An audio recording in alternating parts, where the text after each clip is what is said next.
Hello everyone, welcome to Nazvila. आज हम discuss करने वाले हैं class 11 chapter number 3 discovering Tut the saga continues, written by A.R. Williams. ये लेसन बेस्ड है एक इजिप्ट के राजा पर, तुतनखातेन या तुतनखामून, जिसे टट भी कहते हैं।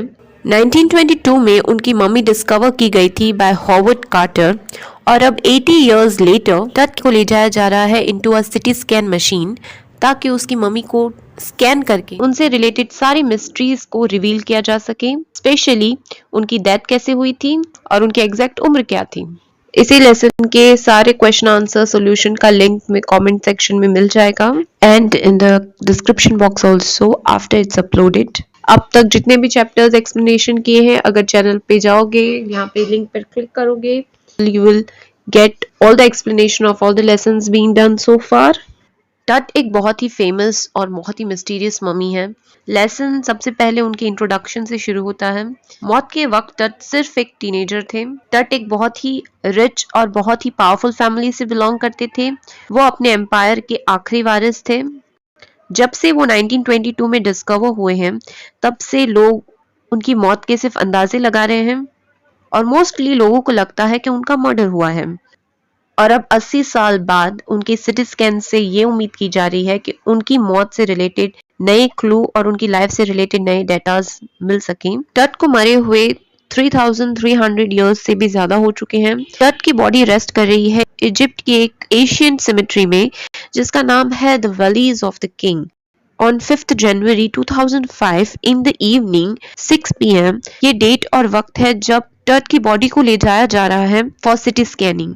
और उस वक्त सारा एटमॉस्फेयर जो है वो डार्क क्लाउड से भरा हुआ है। ऐसा लग रहा है कि हवाएं बहुत ही ज्यादा गुस्सा है। जो डस्ट है वो हवा में एक घोस्टली सा एटमॉस्फेयर बना रहा है और सब यही वेट कर रहे हैं कि कब वर्ल्ड्स मोस्ट फेमस मम्मी को सिटी स्कैन में ले जाया जाएगा और उसकी मिस्ट्रीज जो है उसे रिवील किया जाएगा।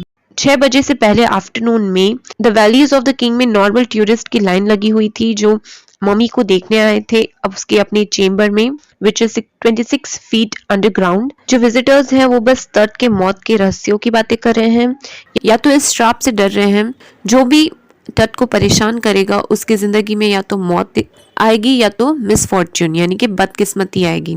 टट को सिटी स्कैन की तरफ ले जाते वक्त जाही हवस secretary general of Egypt supreme council of antiques कहते हैं कि टट जो है वो बहुत ही बुरी कंडीशन में है बिकॉज ऑफ जो हॉवर्ड कार्टर ने किया था उनकी डिस्कवरी के टाइम पे। हॉवर्ड कार्टर एक ब्रिटिश आर्कियोलॉजिस्ट थे। बहुत सालों की मेहनत और रिसर्च के बाद 1922 में उन्होंने डिस्कवर किया था टट के टॉम्ब को और सरप्राइजिंगली जो गोल्ड कलेक्शन मिला था वो अब तक का सबसे रिचेस्ट गोल्ड कलेक्शन था। साथ ही उनके पास और भी बहुत सी चीजें रखी गई थी जैसे board games, a bronze razor, undergarments, food and wine. इससे पता चलता है कि लोग उस वक्त रिजरेक्शन में बिलीव करते थे, जिसका मतलब है रिस्टोरेशन ऑफ लाइफ। मौत के बाद भी एक आफ्टर लाइफ होती है, एक जिंदगी होती है और ये सारी चीजें जो है वो टट को काम आएंगी इवन आफ्टर हिज डेथ। इन चीजों ने टट के ऊपर सबसे ज्यादा अटेंशन ग्रैब किया। महीनों तक इन्वेस्टिगेट करने के बाद वो टट के कॉफिन को खोलते हैं। बॉडी को देखते हैं तो वो एक श्राउड में लिपटी हुई है with garlands of willow and olive leaves, wild celery, lotus petals, corn flowers, ये सारी चीजें वहां रखी हुई हैं, जिससे अंदाजा लगाया जा सकता है कि शायद टट की जो मौत है वो मार्च या अप्रैल के बीच में हुई है बिकॉज ऑफ द रेजिन यानी जो केमिकल चीजें वगैरह उनको लगाई गई थी उनकी बॉडी को प्रिजर्व करने के लिए, वो पिघल के चिपक गई थी इन द कॉफिन और इसीलिए वो बॉडी बाहर ही नहीं निकल रही थी। हॉवर्ड कार्टर कहते हैं कि no amount of force could move that body। तो उन्होंने एक रास्ता निकाला कि उन्होंने कॉफिन को तपती धूप में रख दिया कि ताकि वो जो स्टिकी मटेरियल है वो पिघल जाए। टट की बॉडी धूप की वजह से 149 डिग्री फ़ारेनहाइट तक गर्म हो चुकी थी। इसके बावजूद भी स्टिकी मटेरियल है वो हट ही नहीं रहा था। फाइनली उन्होंने डिसाइड किया कि उन्हें टट की बॉडी को वहां से काट के निकालना पड़ेगा। हॉवर्ड कार्टर कहते हैं कि उनके पास और कोई रास्ता नहीं था क्योंकि उनके बॉडी पर प्रेशियस कॉलर्स थे, नेकलेसेस थे, ब्रेसलेट्स थे, रिंग्स थे, एम्यूलेट्स थे, एप्रन्स थे, सैंडल्स। इनफैक्ट जो इनर कॉफिन और उनका जो मास्क था वो भी सोने का था। It was all of pure gold. और हो सकता है कोई रॉबर्स आके उनके गार्ड्स के ऊपर हमला करके उन सोने की चीजों को वहां से ले जाएं। इसीलिए उन्हें मम्मी को काट कर एक वुडन बॉक्स में उसके टुकड़ों को रखकर वहां से ले जाया गया to the valleys of the king. आजकल आर्कियोलॉजी के मायने जो है वो पूरी तरह से बदल चुके हैं। आजकल लोग ट्रेजर को नहीं बल्कि डिटेल्स और mysteries of life and death पर ज्यादा अटेंशन देते हैं।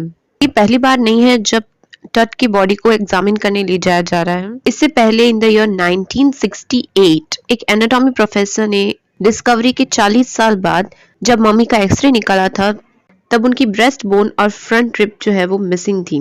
और इसीलिए लोगों को कंप्यूटेड टोमोग्राफी यानी सिटी स्कैन पर बहुत ही भरोसा है कि वो बॉडी की एक 3 डायमेंशनल इमेज बना के और भी कोई इंफॉर्मेशन रिवील करेगा और सारी मिस्ट्रीज जो है वो सॉल्व हो जाएंगी।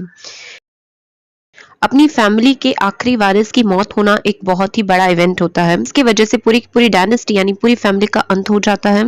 एमेनोटेप III जो टुट के फादर या ग्रैंडफादर हैं, वो उन्होंने 4 डेकेड्स इजिप्ट पर रूल किया था, which was 18th dynasties golden age. उनके बाद उनके बेटे एमेनोटेप IV ने उनका किंगडम उनसे लिया था, लेकिन एमेनोटेप IV ने अतेन को वर्शिप करना शुरू कर दिया और अपना नाम बदल के रख दिया अखेनातेन, जिसका मतलब है सर्वेंट ऑफ, और वहां के रिलीजियस कैपिटल को थेब्स से बदल के अमरना कर दिया। और भी ज्यादा शॉकिंग बात ये थी कि उन्होंने अमून को अटैक किया था। Amun was a major god who was worshipped in Egypt, जिसके टेम्पल्स और इमेजेस को स्मैश कर दिया गया था बिकॉज ऑफ अखेनातेन।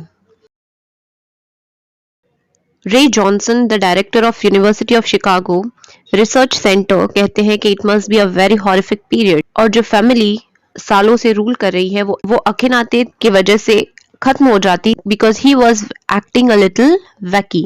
अखेनातेन की मौत के बाद एक मिस्टीरियस रूलर जो है वो टेक ओवर करते हैं स्मेखारेम, जिनके बारे में ज्यादा इंफॉर्मेशन अवेलेबल नहीं है। और इस निमेखारे के बाद जिसने इस पूरे किंगडम को टेक ओवर किया था वो पैरो है तूतनखातेन। तूतनखातेन ने अपना नाम बदल के कर दिया तूतनखामुन। इसका मतलब होता है लिविंग इमेज ऑफ आमुन। जो चीजें अखेनातेन ने डिस्ट्रॉय की थी उन चीजों को उसने वापस रिस्टोर कर दिया। और 9 इयर्स तक रूल करने के बाद अचानक से उनकी मौत हो जाती है। He dies and how he dies is still a mystery.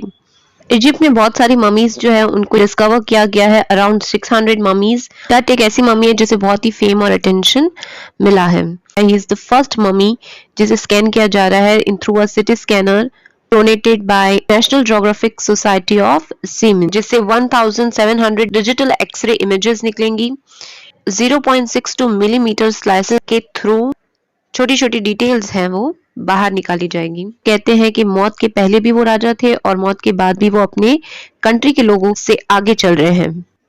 Finally टट की बॉडी को स्कैन किया गया। उस रात आफ्टर 20 मिनट्स 2 वर्कर्स से बाहर आते हैं और वो इन्फॉर्म करते हैं कि $1 मिलियन स्कैनिंग मशीन बंद हो गई है। एक सैंड का टुकड़ा जो है वो फैन में अटक गया है।